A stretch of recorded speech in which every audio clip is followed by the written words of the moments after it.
እንደ እንስሳት በማጎሪያ ውስጥ ተቆልፈውባቸዋል። ነፍሳቸውን ለማሰንበት ምግብና ውሃ ይለምናሉ። በቀን አንድ ጊዜ ትንሽ ቁራሽ ብቻ ጣል ይደረግላቸዋል። እንዲህ እግራቸው በሰንሰለት ታስሮ የሚታዩት ሰዎች ከባድ ወንጀል ሰርተው በማረሚያ ቤት ያሉ አይደሉም። ቦታውም ወንጀለኞች ዋጋቸውን የሚያገኙበት ዘብጥያ አይደለም። ይልቁንስ ቅዱስ ስፍራ ተብሎ የሚጠራና ሰዎችም በየዕለቱ ለአምልኮ የሚሰባሰቡበት ቦታ ነው። የሚያስደንቀው ታዲያ እንዲህ ታስረው የሚሰቃዩትም የእምነቱ ተከታይ መሆናቸው ነው። እነዚህ የዋህ ምዕመናን የቸርቹ ወይም የቤተ እምነቱ አስተዳዳሪ ያዘዛቸውን ሁሉ ያለማመንታት ያደርጋሉ። የቤተ እምነቱ አለቃ እንደሚለው ታዲያ እነዚህ ታስረው የሚማቀቁት ሰዎች ምስጢራዊ የሆነ ፈውስ እየተከናወነላቸው ነው። ይህ ጆን ፔሳ የተባለው ሰው እውነተኛ ማንነት ሲመረመር ግን ከዚህ በፊት የአእምሮ ህመምተኞች አማኞችን በቸርቹ ያቃጠለና ብዙ ሌሎች ወንጀሎችን የፈጸመ ሰው ሆኖ እናገኘዋለን።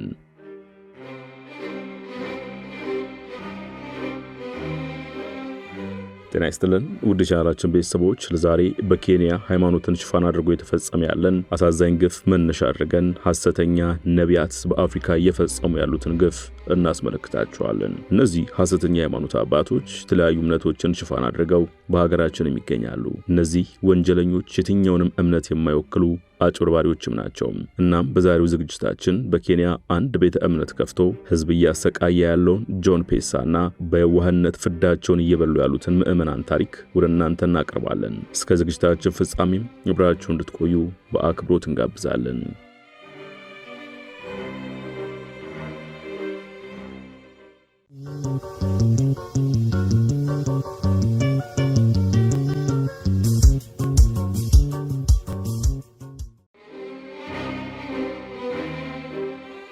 ወደ ተመልካቾቻችን በዛሬው ዝግጅታችን የምናጋራችሁ ሃይማኖትን ሽፋን ያደረገ የወንጀል ዘገባ የአፍሪሚክስ እንግሊዘኛ የዩቲዩብ ቻናል ጋዜጠኞች አማኝ መስለው ወደ እምነት ተቋሙ በመግባት በድብቅ ካሜራዎች የቀረጹትን አስደናቂ የምርመራ ዘገባ ነው። እነዚህ ጋዜጠኞች በአምልኮ ሰበብ የሚፈጸመውን ግፍ ቀርጸው ለመላው ዓለም አጋልጠዋል።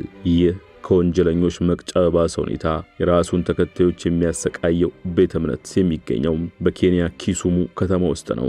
በዓለማችን ከሰማናቸው እጅግ አስገራሚ ቤተ እምነቶች መካከል ወደ አንዱ በአይነ ህሊናችን ስንጓዝ በርካታ ጥያቄዎች በውስጣችን ይፈጠራሉ። ፓስተሩ እንደምን ይህንን ያህል ስልጣንና ገናናነት አገኘ? ሰዎችስ እንዴት ያለ አንዳች ማሰላሰል የታዘዙትን ሁሉ ይፈጽማሉ? በፈጣሪ አምናለሁ የሚል አንድ ሰው እንዴት ፈጣሪ የፈጠረው ሰው ላይ ይህንን ያህል ግፍ ይፈጽማል? የሚሉ ጥያቄዎችን እያነሳን ወደ ቤተ እምነቱ እንዝለቅ።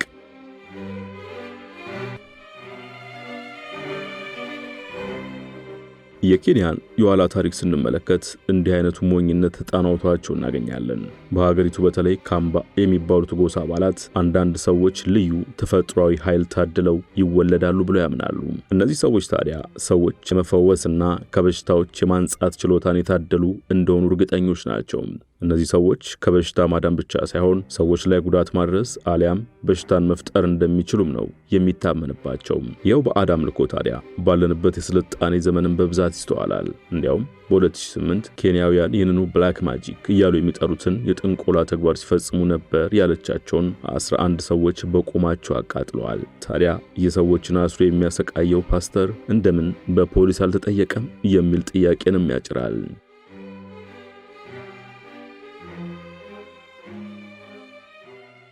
የአፍሪሚክስ ጋዜጠኞች የፓስተሩን ጉድ ከስር ከመሰረቱ ለመመርመር በቀጥታ ቤተ እምነት ብሎ በሰየመውና ሰዎችን እንዳሻው ወደሚያንገላታበት ቦታ በቀጥታ አምርተዋል።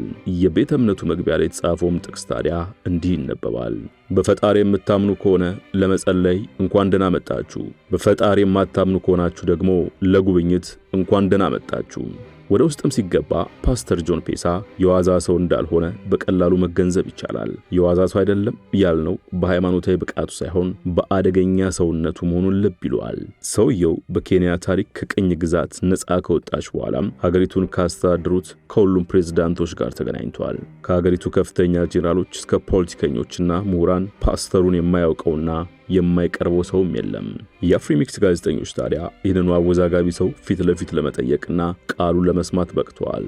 ሰውየውም ሬቨረንድ ፋዘር ጆን ፔሳ አንደኛ እንደሚባል በኩራት ይናገራል። ጌታን እንዳገለገለ መጠራቴን ያወቅኩት ገና የ9 ዓመት ልጅ እያለሁ ነው ሲልም በድፍረት ይናገራል። ፓስተሩ የፈጠረ የሚመስል ታሪኩንም ይቀጥላል። ድንግል ማርያም አብረውኝ ከነበሩ ሰዎች ጋር በአጠቃላይ ለ4 ታዳጊዎች ተገለጠችልን። እሷ ከተናገረቻቸው መካከል ብዙውን በውስጤ ማስቀረት የቻልኩት ግን እኔ ነበርኩ። ድንግል ማርያም በፖለቲካዊ ጉዳዮች ላይ ሁሉ ታናግረኛለች ብሎም ለጋዜጠኞች ቃሉን ሰጥቷል።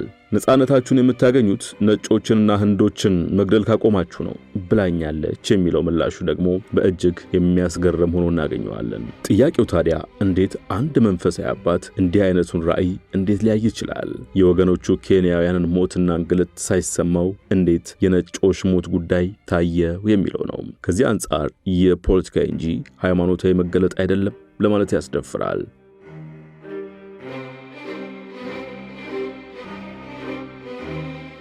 ሰውየው ድፍረቱ ልክ የለውም። ክርስቶስም የታመሙትን ፈውሷል፣ እኔም ይህንኑ ነው የማደርገው ሲል በድፍረት ይደመጣል። እዚህ ማንም አይገረፍም ወይንም አይሰቃይም። መዳንን ብሎ ሁሉም በበጎ ፍቃዱ የመጣ ነው ሲልም ይመልሳል። እናም በእኔ ላይ የሚያግሮመርሙትና ፖሊስ የሚልኩብኝ እንደኔ መፈወስ ጸጋ ያልተሰጣቸው በዚህም ቅናት የሚያድርባቸው ናቸው ባይ ነው ፓስተር ጆን ፔሳ። ከሃይማኖት አባትነቱ ጋር ምን እንደሚያገናኘው ባይታወቅም ከጆሞ ኬንያታ ጀምሮ ከሁሉም የኬንያ ፕሬዝዳንቶች ጋር መልካም ግንኙነት እንደነበረው ይተርካል። ኬንያን ለመባረክ የተፈጠርሁ ሰው ሁኜ ሳለ በእኔ የሚቀኑ አላሰሩኝም ሲል ጭራሽ ከሳሽና ወቃሽ ለመሆንም ይዳደዋል። ሰዎችን በእግር ብረት የሚያስራቸው ለራሳቸው ጥቅም እንደሆነም ሲናገር አንዳች አፍረት አይሰማውም። እነዚህ ሰዎች አእምሮ በሽተኞች ናቸው። እንደዚህ ካልታሰሩ መጽሐፍ ቅዱስ ለማጥናትና ልዩ ልዩ አምልኮዎችን ለመፈጸም የሚመጡት ሊደበድቡ ይችላሉ። ስለዚህ ታስረው ይቆያሉ።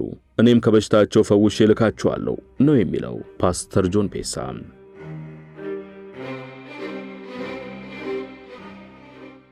ውድ የመሿለኪያ ቤተሰቦች ተረካችንን እዚህ ድረስ ከተከታተላችሁት ቻናሉ የበለጠ እንዲያድግ አንድ ጊዜ ሰብስክራይብ እንድታደርጉ አስታውሰን ተረካችንን እንቀጥል። ፓስተር ጆን ፔሳ በግራና በቀኝ ረጅሙን ቀሚሱ አስይዞ ወደ ቤተ እምነቱ በዝግታ እየተራመደ ሲገባ ሁሉም ቆሞ እየዘመረ ይቀበሏል። ሕፃናትም የዚሁ ስነ ስርዓት አካል ሆነው ይታደማሉ። እንዲህ አይነቱን ድራማ እየተመለከቱ አድገው መጨረሻቸው ምን ሊሆን እንደሚችል መገመትም ያዳግታል።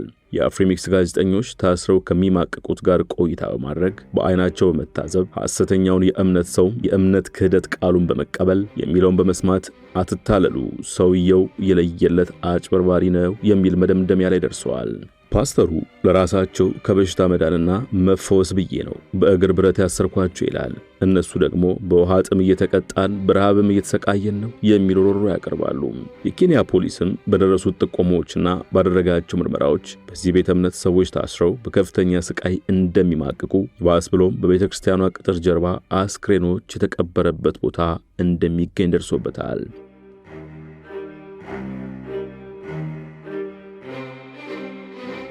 በጣም የሚደንቀው ታዲያ የሰውየውን አስመሳይነት በአይናቸው አይተው ለማመን የተቸገሩ አሁንም በባርነት መኖሩን የመረጡ በርካታ ተከታዮች አሉት።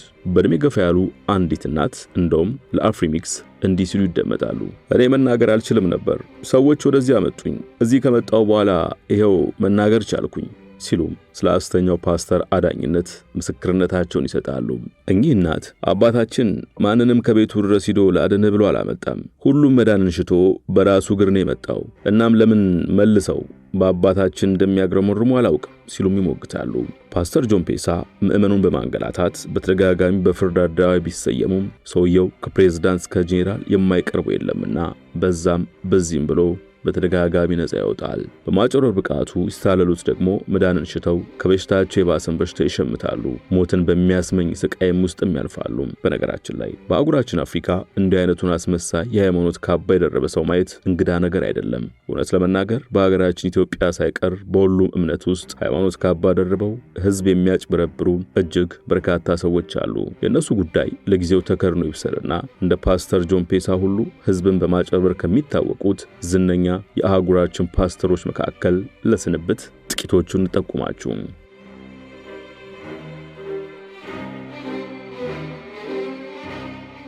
አጃይብ ከሚያሰኙት የአህጉራችን ሐሰተኛ ፓስተሮች መካከል አንደኛው ፓስተር ቡሽሪ የሚባለው የማላዊ ፓስተር ነው። ይህ ሰው ዋዛ እንዳይመስላችሁ የሃይማኖት ካባውን ደርቦ የጸሎትና የአምልኮ ሰው ነኝ ብሎ የማይሰራው የማጭበርበር አይነት የለም። ሰፊ ቤተ እምነት ልገነባ ነው እያለ የምዕመኖቹን ኪስ ያራግፋል። ከማላዊ በተጨማሪ በደቡብ አፍሪካ የሚሰብከው ፓስተር ቡሽሪ ከዚህች ሀገር በግል ጀቱም 15 ሚሊዮን ራንድ ይዞ ሲጓዝ የተደረሰበት ጊዜም ነበር። ይህንኑ አጭበርባሪ ሰው የደቡብ አፍሪካዊ መገናኛ ብዙሃን SABC ቃለ መጠይቅ አድርጎለትም ያውቃል። በዚህ ቃለ መጠይቅ ላይ ጋዜጠኛው ያነሳ ጥያቄም አንተ ለልጅህ $1,000,000 መኪና ገዛላት፣ ተከታዮቹ ግን እጅግ ድሃ ናቸው፣ በዚህ ጉዳይ ምን ትላለህ የሚል ነበር። ፓስተር ቡሽሪም ታዲያ ለልጄ ስለምገዛውና ስለማደርግለት ነገር ምንም ማለት ማንንም ማስረዳት አይጠበቅብኝም ሲል ይመልሳል። ጋዜጠኛውም ቀጥሎ አዎ ለልጅ የፈለግከውን የማድረግ መብት አለ፣ ነገር ግን ይህንን የምታደርገው ከድሃ ምዕመኖችህ በምትሰበስበው ገንዘብ ነው ብሎ ያፋጥጠዋል። አንተን ለማማከርና ለሃይማኖታዊ አገልግሎት 5,000 ራንድ ያዋጣሉ፣ የሌላቸውም ይበደራሉ፣ አንተ ግን ዓለምን ትቀጫለህ ሲልም ይጠይቀዋል። ፓስተሩም አይ ገንዘቡ የራሴ ነው ብሎ አይኑን በጨው ከማጠብ ውጪ ምርጫም አልነበረውም። ፓስተሩ አንዲት ሴትን በመድፈርና ቤተሰቦቿን በገንዘብ በመደለል ዝምታ እንዲመርጦ ማድረግም ጭምር ስሙ የሚነሳ ነው።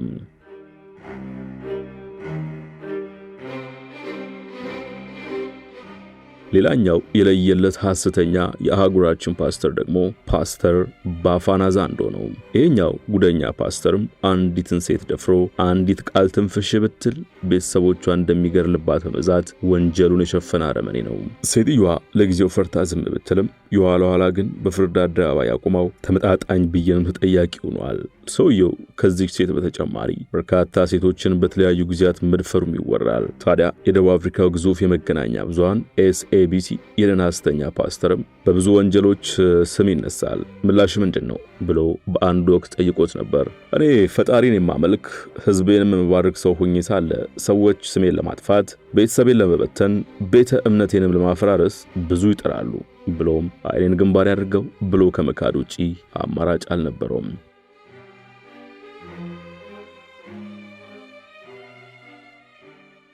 ለስንብት የፓስተር ፖል ማኪንዚ ነገር እናጫውታችሁ። ይህ ፓስተር መቀመጫውን ኬንያ አድርጎ በመላው አፍሪካ እያገለገለ የሚገኝ ሲሆን ይህ ክፉ ሰው አማኞቹ ሕይወታቸው እስኪያልፍ ድረስ ራሳቸውን በረሃብ እንዲቀጡ ማድረግ ለሞት የሚዳርግ ነው። በዚሁ ቅጥባጥ የፓስተሩ ድርጊት ከ242 በላይ ኬንያውያን ሕይወታቸውን ማጣታቸውን መረጃዎች ያሳያሉ። ሰውየው በመጨረሻም በከፍተኛ ወንጀል ተጠያቂ ሆኖ ፍርድ ቤት ቢቆምም በአስገራሚ መልኩ ነፃ ተብሎ ተለቋል። እነኚህና ሌሎች እልፍ ሐሰተኛ የሃይማኖት ሰዎችም በአፍሪካውያን ስስ ልብ እየገቡ የራሳቸውን ጥቅም እያግበሰበሱ ይኖራሉ።